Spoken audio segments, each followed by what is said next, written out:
আর আজকে আমরা ক্ষমতায় গেলে দলীয়করণ, আত্মীয়করণ, নিজকরণ ছাড়া অন্য কিছু চোখে দেখি না। কথা ঠিক কিনা? জনগণের মাঝে মালামাল বিতরণ করলো, নিজের পেটের কথা চিন্তা করলো না, নিজের বিবিদের কথা চিন্তা করলো না, একবারও নিজের আত্মীয় স্বজনের কথা চিন্তা করলো না।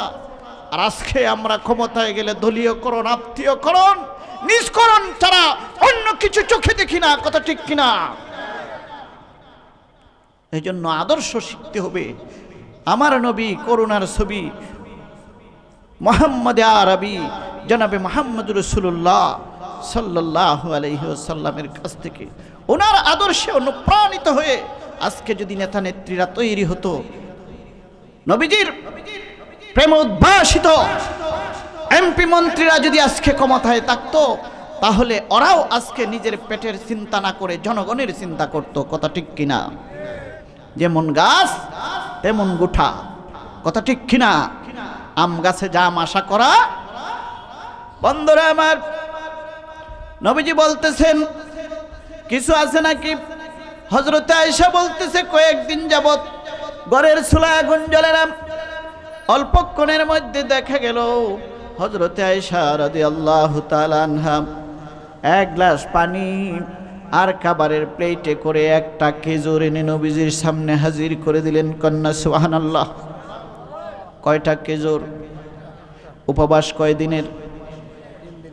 আবার নবীজি সাথে সাথে ওইটা টক টক করে গিলে ফেলেন নাই।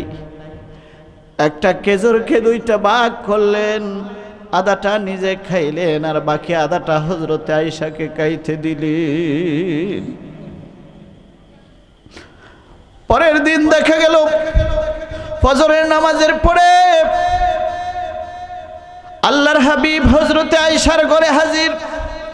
এবার হযরতে আয়েশা রাদিয়াল্লাহু তাআলা আনহা খাবারের প্লেটে করে এক গ্লাস পানি আর ওই আদাটা খেজুর নবীজির সামনে হাজির করে দিলেন। কন্যা সুবহানাল্লাহ। নবীজির ঘরে দৌলত ছিল না, কিন্তু ঘরটা ছিল মহব্বতে ভরপুর। কন্যা সুবহানাল্লাহ। কারণ এখানে আদর্শ ছিল। বন্ধুরা আমার, এবার আল্লাহর হাবিব বলতেছেন আয়েশা রে, এই খেজুর তো সেই খেজুর যে খেজুরটা তুমি আমাকে রাত্রে খাওয়ার জন্য দিয়েছিলা। আমি আদাটা খেজুর খাইলাম আর বাকি আদাটা খেজুর না কে তোমাকে খাইতে দিলাম। সেই খেজুর আবার কেন আমাকে দিয়েছ? তুমি খাও নাই কেন গো আয়েশা? হযরতে আয়েশা চোখ থেকে পানি ছেড়ে দিয়েছেন আর বলতেছেন হুজুর, রাতের বেলায় যদি আমি ওই খেজুরটাকে ফেলতাম, সকাল বেলায় রাহমাতুল লিল আলামিনের সামনে আমি কি হাজির করে দিতাম? ঘরের ভিতরে তো কিছুই নেই, আমি কি দিতাম? অথচ মদিনার প্রেসিডেন্ট নবীজি শুয়ে আছেন ঘরের ভিতরে। হযরত ওমর ফারুক রাদিয়াল্লাহু তাআলা আনহু নবীজিকে সালাম জানাইলেন। নবীজি বিছানা থেকে উঠে বসলেন, হযরতে ওমরকে ঘরের ভিতরে আসতে বললেন। হযরতে ওমর ঘরের ভিতরে আসলো, এসে নবীজির পিছনে দাঁড়াইলো। পিছনে দাঁড়ায় ফুফায়া ফুফায়া কাঁদতেছে। নবীজি বলতেছেন ওমর রে, ও ওমর এভাবে কাঁদতেছো কেন? তোমার কি হয়েছে? শিশুদের মতো কাঁদো কেন? হযরতে ওমর বলতেছেন হুজুর, আপনি না রাহমাতুল লিল আলামিন, আপনাকে সৃষ্টি না করা হলে কোনো কিছুই সৃষ্টি করা হতো না। আপনি মদিনার প্রেসিডেন্ট, অথচ ঘরের ভিতরে একটা ভালো বিছানা নাই। খেজুরের পাতা দিয়া তৈরি করা রশ্মি দ্বারা বুনানো কাঠিয়ার উপরে আপনি শুয়ে রইলেন, উঠে বসেছেন। আপনার নুরানি চেহারার মধ্যে দাগ লেগে গেছে। কন্যা সুবহানাল্লাহ। আপনার ঘরে বালিশ নাই, হাতকে বালিশ বানায়া শুয়ে রইলেন। হুজুর, দেখে আমি সহ্য করতে পারি না, এজন্য আমি কাঁদতেছি, আপনি আমাকে একটু অনুমতি দেন, আপনি অনুমতি দিলে আমি বাজার থেকে একটা লেপ, একটা তুষক আর একটা বালিশ আপনার জন্য বানায় নিয়ে আসি। নবীজি বলেন, অমর রে অমর, আমি পৃথিবীতে আরাম করতে আসি নাই রে অমর। আমি যদি চাইতাম আল্লাহ রাব্বুল আলামিন উহুদ পাহাড়টাকে স্বর্ণ বানায়া আমার ঘরের ভিতরে হাজির করে দিতেন। কন্যা সুবহানাল্লাহ। অমর, আমি পৃথিবীতে আরাম করতে আসি নাই রে অমর, আমি এসেছি গুনাহগার উম্মতের গুনাহগুলি মাফ করায়া পথহারা পথভ্রষ্ট উম্মতগুলিকে পথ দেখায়া জান্নাতের রাস্তায় নিয়ে আসার জন্য। কন্যা সুবহানাল্লাহ। এই তো হলো আদর্শ। মদিনার প্রেসিডেন্ট ছিলেন, কিন্তু ঘরটা ছিল দালান বিল্ডিং না, খেজুর পাতার চাউনি। কথা ঠিক কিনা? কবি নজরুল বলতেছেন, অর্ধ পৃথিবী করেছ শাসন, দোলার তক্তে বসিয়া, খেজুর পাতার চাউনি তোমার বারবার গেছে কষিয়া। আল্লাহুম্মা সাল্লি আলা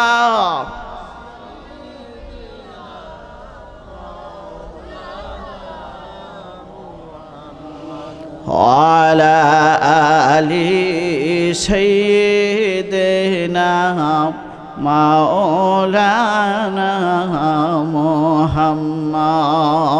আল্লাহুম্মা সাল্লি আলা সাইয়্যিদিনা মাওলানা মুহাম্মদ ওয়ালা আলি সাইয়্যিদিনা মাওলানা। এজন্য আল্লাহ রাব্বুল আলামিন বলেন, ও দুনিয়ার মানুষেরা, তোমরা যদি আমি আল্লাহ রাব্বুল আলামিনকে বন্ধুরূপে পাইতে চাও, তাহলে আনুগত্য ইত্তেবা করো আমার নবীর। কার আনুগত্য করতে হবে? ব্যক্তি জীবনে, সামাজিক জীবনে, পারিবারিক জীবনে, রাষ্ট্রীয় জীবনে, মানুষের জন্মের পর দুলনা থেকে শুরু করে কবর পর্যন্ত যতটা সেক্টর আছে, প্রত্যেকটা সেক্টরে অনুকরণ করতে হবে করুণার ছবি, রহমতের নবী জনাবে মুহাম্মদুর রাসূলুল্লাহ সাল্লাল্লাহু আলাইহি ওয়াসাল্লামের। যদি করতে পারো রে উম্মত, তাহলে দুনিয়ার জীবনে শান্তি আসবে, আর পরকালে জাহান্নাম থেকে মুক্তি লাভ করে জান্নাতের মেহমান হতে পারবি। কথা ঠিক কিনা? এজন্য জীবনের চাইতে, যৌবনের চাইতে বেশি ভালোবাসতে হবে নবীকে। কাকে বলুন? নবীজি বলেছেন, লা ইউমিনু আহাদুকুম হাত্তা আকুনা আহাব্বা ইলাইহি মিন ওয়ালিদিহি ওয়া ওয়ালাদিহি ওয়ান নাসি আজমাইন। তোমরা যতক্ষণ পর্যন্ত তোমাদের পিতা মাতা, বিবি বাচ্চা, সহায় সম্পত্তি, আত্মীয় স্বজনের চাইতে আল্লাহ এবং তার রসুলকে বেশি ভালো না বাসতে পারবে, ততক্ষণ পর্যন্ত মুমিন মুসলমান হতে পারবে না। মুমিন হতে হলে, মুসলমান হতে হলে জীবন যৌবন, সহায় সম্পত্তি, আত্মীয় স্বজন, বিবি বাচ্চা, পিতামাতার চাইতে বেশি ভালোবাসতে হবে নবীকে। কাকে? নবীকে ভালোবাসার কায়দাটা, এর নমুনাটা, এর পদ্ধতিটা শিখতে হবে সাহাবায়ে কেরামের কাছ থেকে। কারণ সাহাবায়ে কেরাম আল্লাহকে, আল্লাহর নবীকে ভালোবেসে ঘর ছেড়েছেন, বাড়ি ছেড়েছেন, বিঠা মাটি থেকে উচ্ছেদ হয়েছেন, সহায় সম্পত্তি বাজেয়াপ্ত হয়েছে, আপন জন্মভূমি মক্কা ছেড়ে হিজরত করে মদিনায় চলে গিয়েছে। শিয়াবে আবু তালেব নামক বন্দি শিবিরের ভিতর তিনটি বৎসর জেল কেটেছে। কথা ঠিক কিনা? জিহাদের ময়দানে নিজের জীবনটাকে কুরবানি করে দিয়ে শাহাদতের নজরানা পেশ করেছেন। কথা ঠিক কিনা? তারপরেও আল্লাহ এবং তার নবীজির আনুগত্য ইত্তেবা থেকে চুল পরিমাণ দূরে সরে যায় নাই। কথা ঠিক কিনা? বুখারী শরীফের একটা হাদিস, নবীজির একজন সাহাবী হযরতে সাদে সালামি রাদিয়াল্লাহু তাআলা আনহু এসে বলতেছেন, ওগো আল্লাহর হাবিব, আমি আপনার জীবনের প্রত্যেকটা সুন্নতের উপর আমল করলাম, কিন্তু একটা সুন্নত আমি পালন করতে পারি নাই। কারণ হলো আমি গরিব মানুষ, আমার চেহারা খুব বিশ্রী, এজন্য মদিনার কোনো মানুষ আমার কাছে বিয়ে দেয় না। বিবাহ করাটা তো একটা সুন্নত, কিন্তু আমি এই সুন্নতটা আদায় করতে পারলাম না গো নবী। আমি কি এই সুন্নতটা আদায় না করে মারা যাব নাকি? নবীজির সাথে সাথে হযরতে আলীকে ডেকে বললেন, আলী রে যাও, আমি তোমাকে নির্দেশ দিলাম, আমার কাছ থেকে পয়গাম নিয়ে যাও। মদিনাতে আমার সাহাবীদের মধ্যে সবচাইতে বড় ধনী মানুষ হযরতে আমর ইবনে সাকিব রাদিয়াল্লাহু তাআলা আনহু। তার একটা মেয়ে আছে, মেয়েটা হলো বিশ্ব সুন্দরী, মদিনার হুর পরিণামে খ্যাত। আমি নবীজির পক্ষ থেকে আমার প্রিয়তম সাহাবী হযরতে সাদে সালামির জন্য বিয়ার প্রস্তাব নিয়ে যাও, কন্যা সুবহানাল্লাহ। আবার হযরতে আলী আমরের বাড়িতে চলে গেল, যায় হযরতে আমরকে সালাম দিল, বলল, ভাই আমর, আপনার নাকি একটা মেয়ে আছে, নবীজি আমাকে পাঠিয়েছেন সাদে সালামির কাছে বিয়ে দেওয়ার জন্য প্রস্তাব দিয়েছেন, আপনার অভিমত জানতে চেয়েছেন। হযরতে আমর চমকে উঠল, চিন্তায় পড়ে গেল। সে হলো মদিনার মধ্যে সবচেয়ে বড় ধনী মানুষ, তার মেয়েটা বিশ্ব সুন্দরী, কত রাজা বাদশার ছেলেরা বিয়ার প্রস্তাব দিতেছে, এখনো কারো প্রস্তাব গ্রহণ করে নাই, ভালো থেকে আরো ভালো খুঁজতেছে। মা বাবা তো এইরকমই করে, কথা ঠিক কিনা? সন্তান যদি ঘরে থাকে, বিয়ার প্রস্তাব আসে মেয়ের জন্য, মা বাবা খালি ভালো থেকে ভালো খুঁজে, কথা ঠিক কিনা? এখন আমারও ভালো থেকে ভালো খুঁজতেছে। এই সময় নবীজি এমন একটা সাহাবীর জন্য প্রস্তাব পাঠাইছে যার চেহারা অত্যন্ত বিশ্রী, আর গরিব মানুষ, ঘর নাই, বাড়ি নাই, জায়গা জমি কিচ্ছু নাই, কেউ বিয়া দেয় না, বয়স পার হইয়া যৌবন পার হয়ে গেছে। ওই ছেলেটার জন্য প্রস্তাব পাঠাইছে, শুনে তো একেবারে চমকে উঠছে, বলতেছে, আলী আমি একটু বুঝে লই, আপনাদের এলাকায় বিয়ার জন্য দায়িত্ব পালন করে যারা, তাদেরকে কি বলে? ঘটক নাকি? এই ঘটকরা যদি কোনো কর্তৃপক্ষ বলে যে আমি বুঝে লই, তাহলে বাকিটা ঘটক নিজেই বুঝে ফেলে এই বিয়াটা হবে কিনা, কথা ঠিক কিনা? বাকি ঘটক বুঝে ফেলা এই বিয়াটা আর হইতো না। আবার হযরত আলী বলতেছেন, আমর রে তুমি বুঝে শুনে জানাও, আমি চলে গেলাম। হযরতে আলী রওনা করে দিলেন। এই সময়ে হযরতে আমর শুনতে পেল তার ঘরের ভিতর থেকে মেলি কণ্ঠে কান্নার সুর ভেসে আসতেছে, কন্যা সুবহানাল্লাহ। এবার আমর পর্দা ঠেলে ঘরের ভিতরে গেল। ঘরের ভিতরে যাওয়ার সাথে সাথে দেখতে পেল এই যে বিশ্ব সুন্দরী মদিনার হুর পরিণামে খ্যাত এই মেয়েটা মাথা মস্তকের মধ্যে ওড়না পেছায়া পালঙ্গের মধ্যে বসে বসে গুনগুন করে কাঁদতেছে, কন্যা সুবহানাল্লাহ। সাথে সাথে আমর যায় মেয়েটার মাথা মস্তকে হাত বুলাইতেছে আর বলতেছে, মা গো মা, লক্ষ্মী মেয়ে আমার, চিন্তা করবা না, আমি মদিনার মধ্যে সবচেয়ে বড় ধনী মানুষ, আর তুমি বিশ্ব সুন্দরী, তোমার রূপ মহিমার কথা চতুর্দিকে চড়ায় ছিটায় পড়েছে গো মা। কত রাজা বাদশার ছেলেরা তোমার বিয়ার জন্য প্রস্তাব পাঠাইতেছে, এখনো আমি গ্রহণ করি নাই। আর এই মুহূর্তে নবীজি একটা কালো বিশ্রী চেহারার মানুষ গরিব সাহাবী সাদে সালামির জন্য প্রস্তাব পাঠাইছে। এটা শুনে তুমি নাকি চিন্তা করতেছো আর কাঁদতেছো? মা, কাঁদতে হবে না, বাবা হিসাবে আমি এই রকমের কাজ করব না, সাদে সালামির কাছে তোমাকে বিয়ে দেব না। মেয়েটা গর্জে উঠল আর বলতেছে, বাবা ইয়া আবাখা আন্নাজাত আন্নাজাত, ও আমার বাবা, তুমি কি তোমার জন্য জাহান্নামের দরওয়াজাকে খুলে ফেলেছো নাকি গো বাবা? তুমি কি জান্নাতের দরওয়াজা তোমার জন্য চিরদিনের জন্য তুমি কি বন্ধ করে দিয়েছো নাকি, কন্যা সুবহানাল্লাহ।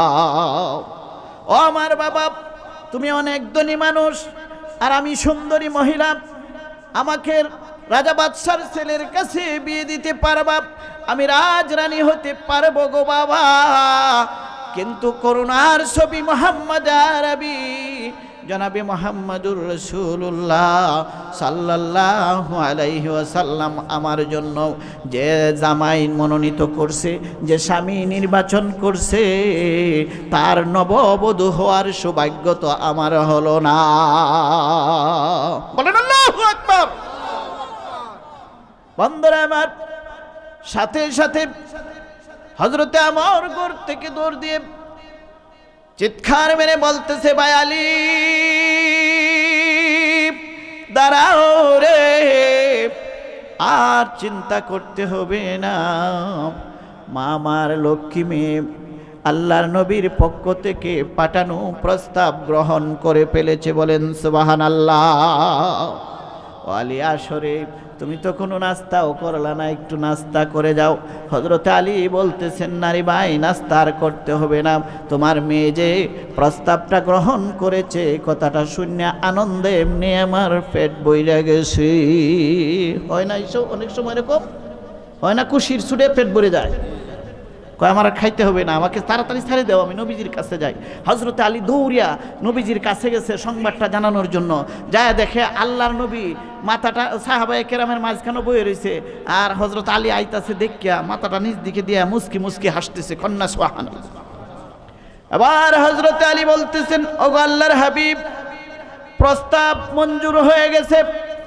নবীজি বলতেছেন, আলী রে, ও আলী, তুমি আমার কাছে আসার পূর্বে জিবরাইল আমার কাছে এসেছিল, আল্লাহ রাব্বুল আলামিনের কাছ থেকে সে আমাকে সংবাদ জানায় দিয়ে গেছে, এই মেয়ে বিয়ার প্রস্তাব মঞ্জুর করে ফেলার কারণে ওই বিয়াতে আমার আল্লাহ খুশি হয়ে গেছে। কন্যা সুবহানাল্লাহ। এই আলী, এই বিয়াতে আমার আল্লাহ খুশি, জিবরাইল খুশি, আমি নবী খুশি, তোমরা আমার সমস্ত সাহাবীরা খুশি। কন্যা সুবহানাল্লাহ। মেয়েটার স্যাক্রিফাইস দেখে সকলেই খুশি হয়ে গেল। বিয়ার দিন তারিখ ধার্য করা হইল। আমি বলতেছি কতটুকু নবীজিকে তারা ভালোবাসতো আর আমরা কতটুকু ভালোবাসি, দৃষ্টান্তটা দেওয়ার জন্য এই বুখারী শরীফের হাদিসটা আলোচনা করতেছি। যদিও গল্প, কিন্তু এটা বুখারী শরীফের মধ্যে এসেছে। কন্যা সুবহানাল্লাহ। বন্ধুরা আমার, এবার নবীজি দিন তারিখ ধার্য করলো আর মোহর নির্ধারণ করলো 600 দিরহাম। কন্যা সুবহানাল্লাহ। এই সময়ের 600 দিরহাম এখন 6 লক্ষর চাইতে বেশি হবে। তো বলতে পারেন এত বেশি হইল কেন? আমরা তো বিবাহ অনুষ্ঠানে গিয়েই কই মোহর কমায়া ধরন সুন্নত, আর মেয়া কোনো কোনো ক্ষেত্রে বেশি ধরনও সুন্নত। কথা ঠিক কিনা? যেমন পরিবার, যেমন মেয়ে, বংশটা যেরকম অবস্থার আলোকে মোহর নির্ধারণ করতে হবে। এখন যদিও গরিব সাহাবী, কিন্তু নবীজি মোহর 600 দিরহাম কেন ধরলেন? কারণ সম্ভ্রান্ত বংশের মেয়ে, ধনী পিতার সন্তান, বিশ্ব সুন্দরী, এজন্য তাকে সম্মান এবং ইজ্জত দেওয়ার জন্য আল্লাহর নবী 600 দিরহাম নির্ধারণ করেছেন। কন্যা সুবহানাল্লাহ। এবার সাদে সালামিকে ডাইকাইনে বলতেছে, সাদরে, তোমার বিয়া তো ঠিক হয়ে গেছে, 600 দিরহাম নির্ধারণ করছি মোহর, তোমার কাছে কি লাগাত আছে তুমি দাও। সে কো, হুজুর এমটি পকেট, সাইরা নাও নাই, টেহা পয়সা ছাড়া বিয়া হয়নি ভাই, টেহা পয়সা ছাড়া বিয়া হয়। গ্রামে একটা প্রবাদ বাক্য আছে না, ট্যাক্সি নিজের আগ কলে গো, ট্যাক্সি নিজের আগ কলে, টেহা পয়সা না জুড়াইয়া বেহরে কোন বেগ কলে, টেহা নাই বিয়াও নাই, কেমনে হইতো? এবার আল্লাহর হাবিব বলতেছে, সাদরে চিন্তার কারণ নাই, তুমি যাও আমার জামাতা হযরতে উসমানের কাছে যায় বলবা, সে যেন তোমাকে 200 দিরহাম দেয়। এরপরে তুমি যাবা আমার দ্বিতীয় জামাতা হযরতে আলীর কাছে যায় বলবা, সে যেন তোমাকে 200 দিরহাম দেয়। এরপরে আমার সাহাবীদের মধ্যে ধনী মানুষ হযরতে আব্দুর রহমান বিন আউফ মুহাজির মক্কি রাদিয়াল্লাহু তাআলা আনহু, তার কাছে যায় বলবা, সে যেন তোমাকে 200 দিরহাম দেয়। এই তিনজনের কাছে যাবা। আবার হযরতে উসমানের কাছে গেল সাদ, যায় নবীজির কাছে কথা বলার সাথে সাথে সে 200 দিরহাম দিল, আরো কিছু বেশি দিয়ে নফল আদায় করলো। কন্যা সুবহানাল্লাহ। হযরতে আলীকে যায় বলল, আলী বলল যাও সাদরে, তোমাকে 200 দিরহাম দিয়ে নবীজির হুকুম পালন করে ফরজ আদায় করলাম, আরো কিছু বেশি দিলাম, নফল আদায় করলাম। কন্যা সুবহানাল্লাহ। এরপরে আব্দুর রহমান বিন আউফের কাছে গেল, আব্দুর রহমান বিন আউফ 200 দিরহাম দিল। ভাই সব আপনাদের জায়গা সংকুলন হচ্ছে না, আপনারা খুশি না বেজার? মানুষ বাড়তেছে যে, এতে আপনারা খুশি না বেজার? আর প্রধান অতিথি তো মনে হয় এসে কাছাইছে নাকি, উনি আসতেছেন, একটু আগায় বসেন তো, একটু আগায় বসেন, পিছনের ভাইদেরকে জায়গা করে দেন। আল্লাহ তাআলা আপনাদের জন্য জান্নাতের ভিতরে জায়গা করে দিবে। আর আমি যে আলোচনাটা শুরু করছি শেষ করব না এমনি বাদ দিয়ে দিব, কি কন? শেষ করতে হইলে আপনারা একটু আগান।